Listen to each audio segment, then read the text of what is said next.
Welcome to Milestone Moments, the show where we explore the journeys that lead to success.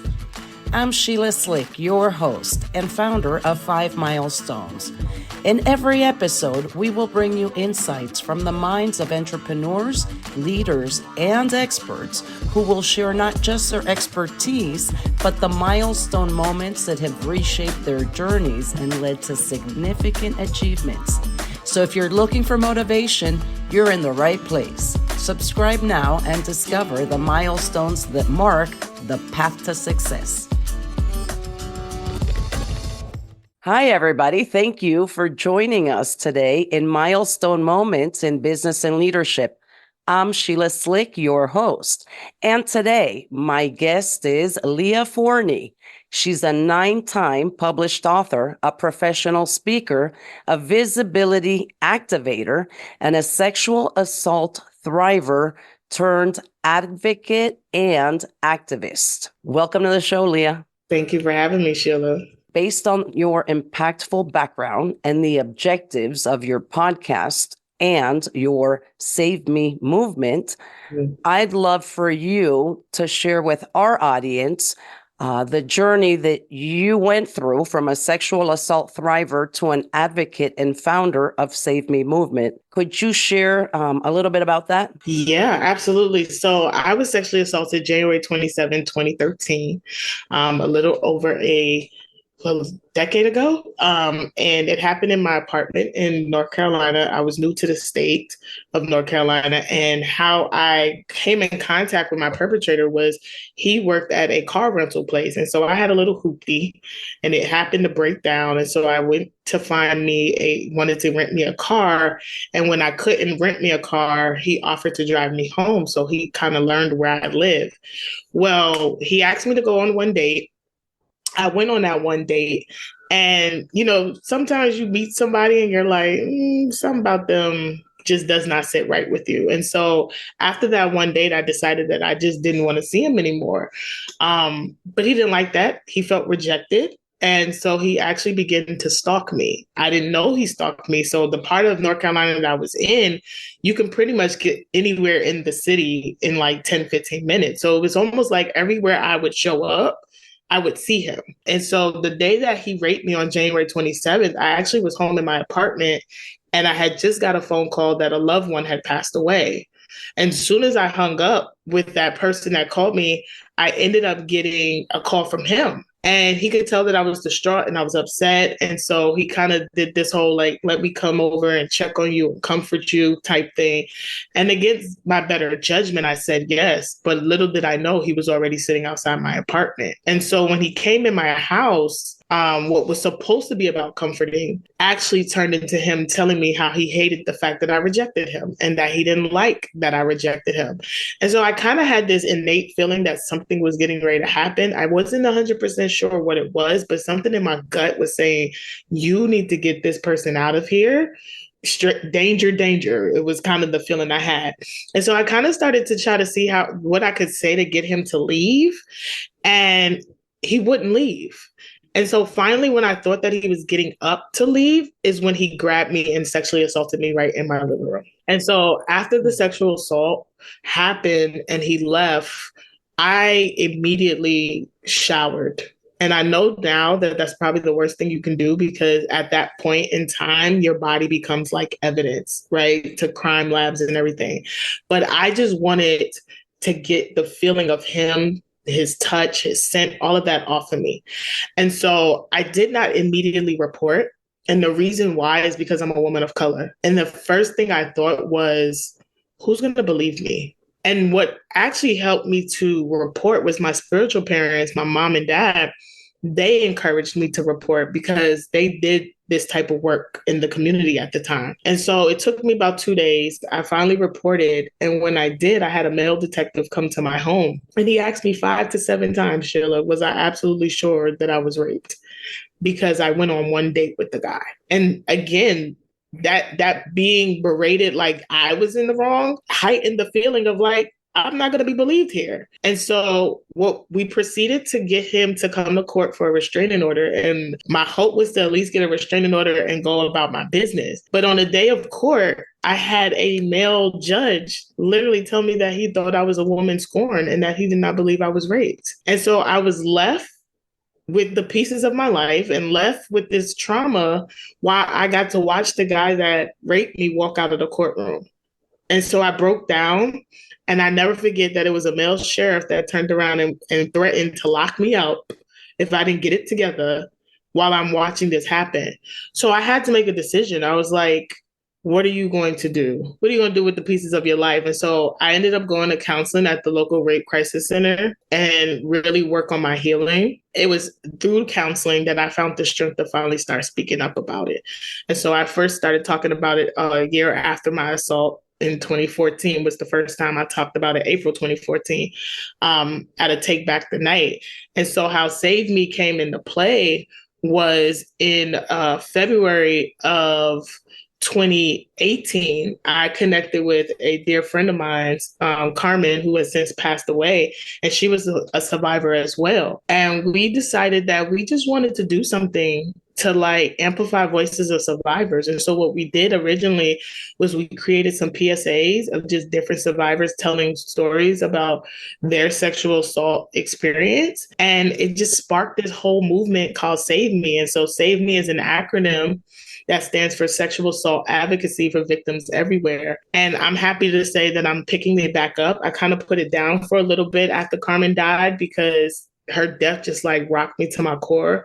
But I knew that in order to continue what we started and the legacy that she left behind, I had to get back at it. And so Save Me is being rebirthed and revamped now. And we're going to do bigger and better because it is our goal to really amplify the voices of survivors and victims of survivors of sexual assault everywhere. And so that's kind of how it got started. Thank you for sharing that. I'm sorry you experienced such a traumatic experience. So you were able to heal and then a year later find the strength to now become a public advocate and find a way to help others. Yeah. Other than that, like, was there a turning point, like something that just clicked in your head that said, you know, I'm done with the counseling and now I'm going to go out and make a difference and create this awareness, that just said, I'm ready for it? Yeah, so I would say I started speaking up about it a year after, but what really kicked it into high gear was actually in 2022, June of 2022, that same police department who failed me the first time, they actually ended up calling me. And they called me because they had just now tested my rape kit 9 years after I had been raped. And so 9 years? 9 years. And when they called me, they were like, hey, do you remember reporting a rape in 2013? We tested your kit and there is DNA from your perpetrator. What would you like to do? And when I got that call, I will be lying if I said I wasn't shocked because I was totally like, what? But at the same time, it was kind of this feeling of like, wait a minute, it took you 9 years to do this? And what I discovered at that time when I was having the phone call was that the laws in the state of North Carolina at that time said that if you were raped by someone you knew, they didn't test the kit. And so as the detective is explaining this to me, I said, well, that's stupid because statistically, we know 53% of sexual assaults that happen, the person knows their perpetrator. This ain't the boogeyman that we believe or the person that's in bushes. Like, this is somebody you know. And so when I got that call, I prayed. I'm a very spiritual person. I was kind of like, okay, God, what am I supposed to do with this information? Because if it took 9 years for me, I can only imagine how many more people are waiting. And so what I did was I started researching and I discovered that here in the United States of America, we have a horrible backlog of untested rape kits. Over 225,000 people, rape kits have not been tested. And so I had a conversation with a dear friend of mine who advocates for gun violence. And she was like, Leah, start partnering with some of the organizations that are already doing the work because they're always missing the survivor's voice. And so I did that. I started reaching out And one of the federal coalitions in my state of Maryland reached back and was like, absolutely, like, how can we work together?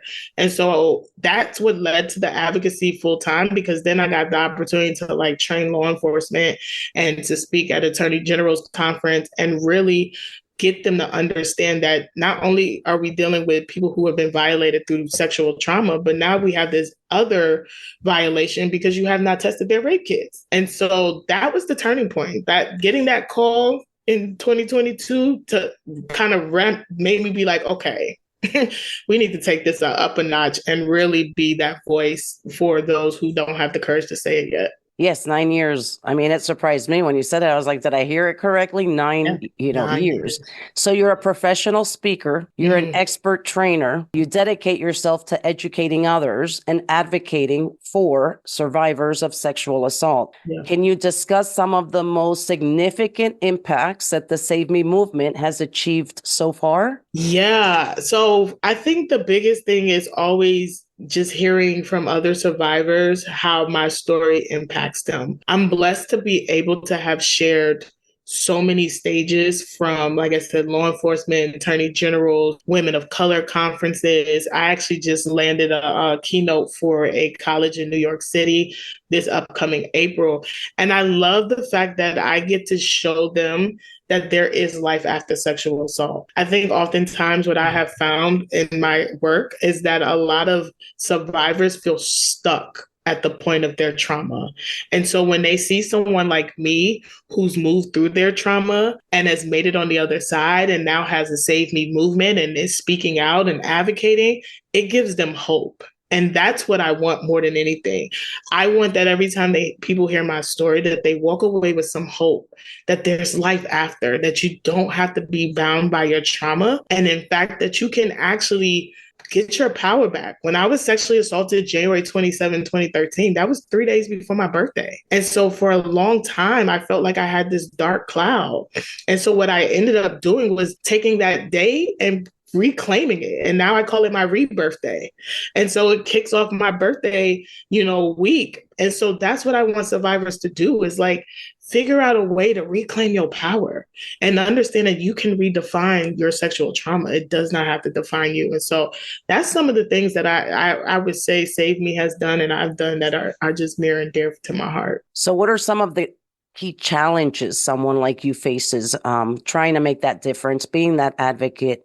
How do you overcome the challenges as well so that you can continue making a difference? I think for me, the biggest challenge that I face a lot of times, especially with working with law enforcement, is getting them to change their mindset around why it's important to validate a survivor's experience. So one of the things that I push for all the time is the importance of an apology. And for law enforcement, it can be very hard to do because they feel like they are apologizing for personal reasons. And I have to get them to understand that I'm not asking you to make a personal apology. I'm asking you to apologize on behalf of a system that failed these men and women, right? The fact that you have to call them 9 years later and say that we just tested your rape kit. The fact that you didn't believe them in the beginning for whatever your biases or preconceived notions are. That is probably the biggest challenge. I think the other challenges is we got laws on the books that need to change. Like, we have laws on the books that need to change. Here in the state of Maryland, I was blessed to be able to help get some laws changed in April of last year for just being able to remove things like marriage being a defense to a sex crime. For 75 plus years, that was a law in the state of Maryland, where if you were married and your husband or your spouse sexually assaulted you, they could get away with it because they felt like you were married. Well, that's an antiquated law, because that tells me that we still think that people are property, right? And so that's a challenge when you have to go to these states and you have to basically challenge their laws and be like, why is that even still on the books? There are still some states that don't even have a clearly defined consent law. So it's like they see sexual trauma as, oh, did they force you? Well, if I just said no, whether there was force or not, it's still considered sexual assault. And so those are some big challenges that I push for all the time is how do we change these laws? How do we get law enforcement on board with you have to acknowledge that there was a wrongdoing that were done to these survivors that you have come in contact with. And so I would say that's the two biggest ones. How I choose to overcome is being mindful that I'm doing this for the survivor. So while I'm up against the politics and I'm up against the red tape when it comes to this work, my goal is to be the voice for the survivor. And so I keep that in the forefront of my mind, even when it gets frustrating, to remind myself that you're doing this for other survivors like you who have yet to find the courage to tell their story. Oh, that empathy is key to being a great leader. Yeah. So thank you for sharing their voice. So for if any of our listeners are survivors and they're, looking for ways to heal, to thrive, or looking for support or looking to contribute, to this cause, what advice can you offer? Yeah. So I always tell people who want to get into this type of work, one, make sure you do your own healing, right? So go to counseling. I'm big on counseling. For those who have a faith in a higher power, like I always tell people, you don't have to choose. I'm a Christian. I believe in God. And I always tell people, I've never felt like I had to choose between therapy and my belief in God. I feel like they go hand in hand. But I also highlight the importance of doing your own inner work and making sure you're ready. Because one thing about sexual assault, especially as an advocate, is that you're going to be hearing these stories and they can become triggering. And so you want to make sure that you've done the work on the inside to be able to stand and hear these testimonies and these stories and not be re-traumatized. I would also say have a good self-care regimen. Take care of you. I do this full time, and sometimes I have what I like to call do nothing days where I just unplug. Like, don't call me, don't text me, don't nothing. Like, I just need to decompress because it's a lot. So definitely have a self-care regimen. And if you really want to get into advocacy, start partnering with the organizations that are local to you. Like reach out and tell them, hey, I'm a survivor. That's exactly what I did. I was like, hey, I'm a survivor. Would love an opportunity to meet with you and see how we can do this together. That is what's missing from the work that they're doing, because we have all the statistics. We can talk about it from a political, but very rarely do they get survivors who are healed enough to be like, how can I work with you? How can I partner with you? So those are like the three things that I would sit here and say is like, get involved on your local level, your state level, the community, and don't be afraid to like share your story. Because what I have found is that every time I tell my story, somebody else gets permission to tell theirs and they get encouraged to tell theirs. And that's what matters to me is when survivors reach out and say, thank you.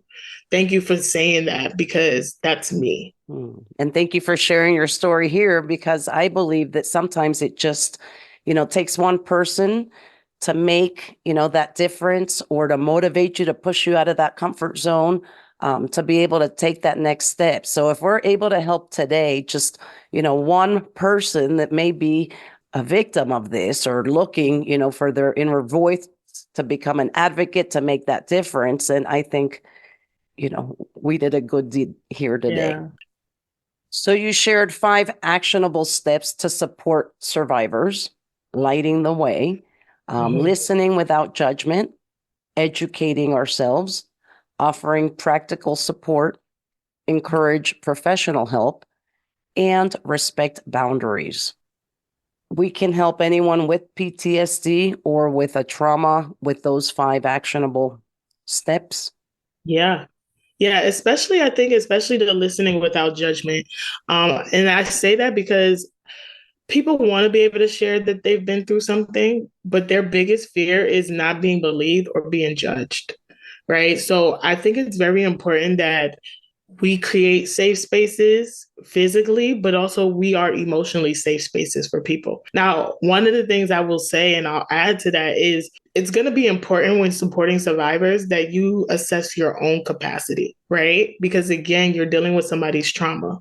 And so you want to make sure that you are equipped to handle it. And so if you know that you're someone that may not be the type that can listen without judgment, or maybe you struggle to support, that's okay. But it's important to be honest about that, because the last thing you want is a survivor of sexual assault or any trauma to open up to you about what they're experiencing and not get the support that they're looking for.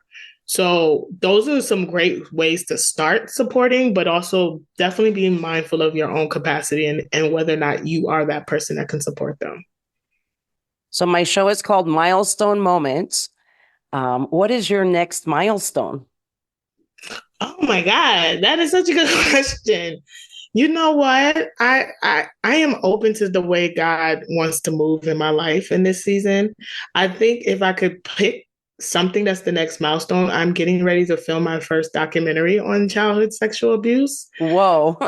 Yeah, and so that is happening in April of this year, and so I'm super excited about it because again, this is what I hoped for, is that I get to create platforms and get to create a space where we start to have the conversation. And that's really what I want more than anything, is not just to encourage and survivors, but to really create a space where we can just have the conversation and stop hiding behind what so many of us are dealing with. So how can we follow that journey and where can we find you? Yeah, so you can find me on social media. I'm on all the platforms as Leah Forney. I would definitely say follow me on social media so you can follow that journey. I post tons of content, so they will be able to see me doing behind the scenes and all that. And it is our hope to get this film out this year and do some screenings.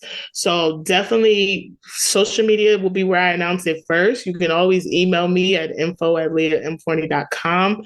I'm sure I'll put something on the website as well once it's out. But yeah, I'm super excited to film it. And I'm excited for the 6 courageous men and women survivors who are going to tell their story. Before I let you go, what one piece of advice, we've gone through a lot today, would you like to leave our audience with so that they take action? Yeah. So I think my piece of advice that I want to leave your audience with is something that I live by, and that is whatever it is that you're called to do in this life, do it afraid.